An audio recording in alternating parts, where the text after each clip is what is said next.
쿠르스크함 침몰 사건은 2000년 8월 12일 노르웨이 바렌츠해에서 발생한 러시아의 잠수함 K-141 침몰 사건으로 수차례의 인양 시도가 있었지만 생존자는 없었던 세계 해군 역사에 남을 비극적인 사건이다. 러시아군의 부족한 예산 하에 열악한 군용장비 운용이 빚어낸 인재였다. 원자력 잠수함 침몰의 사실은 러시아 정부나 언론이 아닌 서방 소식통들을 통해 먼저 세계에 알려졌다. 블라디미르 푸틴 대통령이 이끌던 당시 러시아 정부는 사고가 나자 쉬쉬하기에 바빴다. 러시아 정부는 사건이 보도되고 이틀이 지나서야 침몰 사실을 인정했다. 사고 당시 원잠 안에 118명의 승조원이 타고 있었는데 침몰 뒤에도 상당한 시간 동안 살아있었을 가능성이 높았다. 하지만 러시아는 보안을 이유로 들며 승조원 구출 작업에 늦장을 부렸고 서방의 구조 작업 지원 제안도 거절했다. 가라앉은 원잠에 먼저 접근, 승조원들이 모두 질식해 숨져 있음을 확인한 것은 노르웨이 해군 구조대였다. 대통령 취임 100일 전야에 대형 악재를 만난 푸틴은 자국 군인들의 생명보다 위신을 챙기려다 최악 참사를 자초했다는 비난을 받았다. 사고는 2000년 8월 12일 토요일 러시아 해군 북방함대 소속 오스카급 핵잠수함 쿠르스크함이 노르웨이 바렌츠해에서 군사훈련 중 침몰했다. 당시 쿠르스크함은 북방함대 기함인 키로프급 순양함 표트르 벨키함을 향해 두 발의 모의 어뢰를 발사할 예정이었다. 오전 11시 29분 잠수함 함수에서 강력한 폭발이 일어나 어뢰 덮개 등을 날려버렸다. 비상사태가 발생할 경우 긴급 부상 시스템을 이용해 즉시 부상할 수 있었지만 이 폭발로 함장 등 주요 장교들이 몰살당해 지휘체계가 붕괴되어 아무것도 할 수 없는 상태가 되었다. 2분 15초 뒤엔 이보다 더 큰 폭발이 일어났다. 이 폭발로 선체엔 2제곱미터의 구멍이 뚫렸다. 이 폭발의 규모는 쿠르스크함의 원자로가 견딜 수 있는 최대 충격과 거의 일치했다. 따라서 조금만 폭발이 더 강했어도 원자로가 파손되어 방사능이 누출될 수 있었다. 길이 154m, 3층 높이의 배수량 13,400톤인 쿠르스크함은 1000m 수심 해저에서도 견디도록 설계돼 있었다. 그러나 격실들로 물이 초당 9만 리터씩 쏟아져 들어왔고 선체는 통제력을 상실하면서 108m 해저로 가라앉았다. 사고 당시 폭발음은 훈련 함선들이 감지하였으나 훈련에 따른 폭발음으로 여겨 보고하지 않았다. 당일 저녁이 되어 쿠르스크로부터 응답이 없는 것을 염려하기 시작했고 거듭된 교신 실패로 늦은 저녁에는 수색구조 작전이 발령되었다.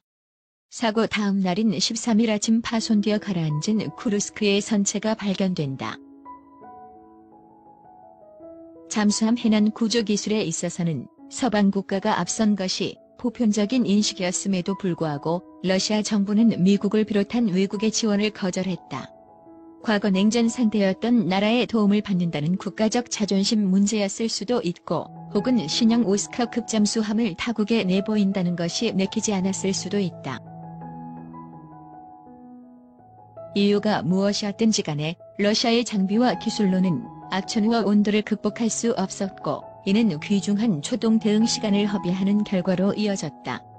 이러한 러시아 측 태도에 대해 생존자가 있음에도 구조에 미온적이라는 비판도 제기되었다. 하필이면 신형 군함이 타이타니코 탐사를 위해 임대되어 대서양에 나가 있는 상태라 구형을 사용할 수밖에 없었다. 사고 다음 날인 13일 러시아 해군의 해난 구조함 프리즈함이 쿠르스크함의 9번 격실 탈출 해체에 도킹을 시도했으나 실패했다.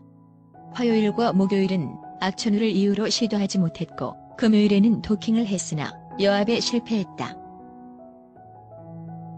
러시아는 16일에야 영국과 노르웨이의 제의를 받아들였고 이들 구조대는 17일 노르웨이를 출발해 19일 현장에 도착했다. 20일에는 심해점 수사들이 탈출 해체에 도달했지만 그때는 이미 9번 격실이 침수된 후였다. 해치를 열었을 때 기포가 올라와서 성분을 분석했는데 연기와 부패가스가 섞여 있었다. 즉 이미 오래전에 승조원들이 사망하여 그들의 시체의 부패가 진행 중이었다. 침몰 직후 생존해 있던 승조원들 중 최선 임자였던 당시 27세의 드미트리 콜레스니코프 기관 대위의 시신에서 종이가 발견되었는데 내용은 너무 깜깜하지만 감각으로 쓴다. 살 수 있는 가능성은 없을 거다. 누군가 이거를 읽기를 바란다. 모두에게 안부를. 절망할 필요도 없다라고 쓴 메모가 발견되었다. 승조원 118명 대부분은 폭발과 함께 순직했지만 함후미에 23명의 생존자가 있었다. 앞서 언급되었던 드미트리 콜레스니코프 대위의 메모에 6, 7, 8번 격실의 전 인원이 9번 격실로 이동했다. 여기에는 23명이 있었다. 이 사고의 결과로 우리는 이런 결론을 내렸다. 우리 중 아무도 수면 위로 돌아가지 못하리라고. 나는 지금 어둠 속에서 젖고 있다는 기록이 있다.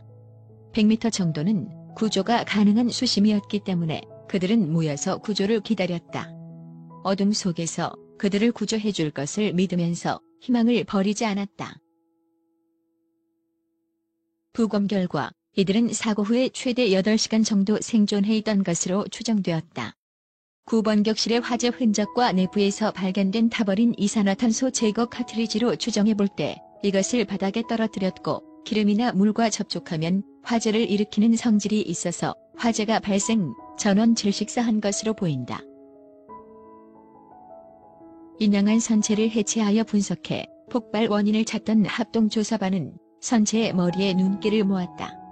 바로 어뢰실이 완전히 날아갔고 거기서 연결된 선체의 다른 부분이 특히 피해를 입었기 때문이고 특히 어뢰 발사된 덮개가 한미 뒤쪽에서 발견된 것이 결정적이었는데 이는 어뢰 발사관에서 폭발이 처음 일어났다는 것을 의미하기 때문이었다. 어뢰는 장전하는 순간 표피가 부서져 추진체가 서서히 누출됐고 발사관 안에 과산화수소 증기가 차올랐다. 그리고 임계에 이른 증기가 폭발했다. 장전관이 터진 순간 쿠르스크 함은 가라앉지 않고 살아있었다. 그러나 전투정보실은 이미 1차 폭발의 충격으로 제대로 움직일 인원이 없던 터라 화재를 제대로 진압할 수 없었다. 잠수함은 비상 상황이 일어나면 격실 단위로 불길과 유독가스를 차단하도록 설계됐지만 쿠르스크는 이 격실 차단 체계가 허술했다. 선체의 머리 끝부터 꼬리 끝까지 배기구가 한 줄로 이어져 있었다. 원래대로라면 1차 폭발 때 어뢰실 격벽이 이 폭발을 충분히 막을 수 있었다. 이 폭발이 배기구를 통해 전투정보실을 덮쳐 함장과 주요 장교들을 몰살했다. 쿠르스크의 선체는 2001년 네덜란드 인양업체에 의해 절단 작업 후 로슬야코바 해군 기지로 운반되었다. 총 94구의 시신이 인양되었고 그중 3구는 화재로 훼손돼 신원 확인이 불가능하였다. 함장을 포함한 31명은 상트페테르부르크의 해군 국립묘지에 안치되었으며 이들을 기리는 주모비가 쿠르스크의 모항 자파드나야 리츠카에 세워졌다.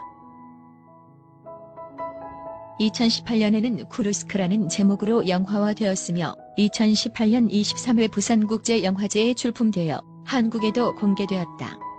주연은 마티아스 스후나르츠, 레아 세두, 콜린 퍼스 등이 출연했다.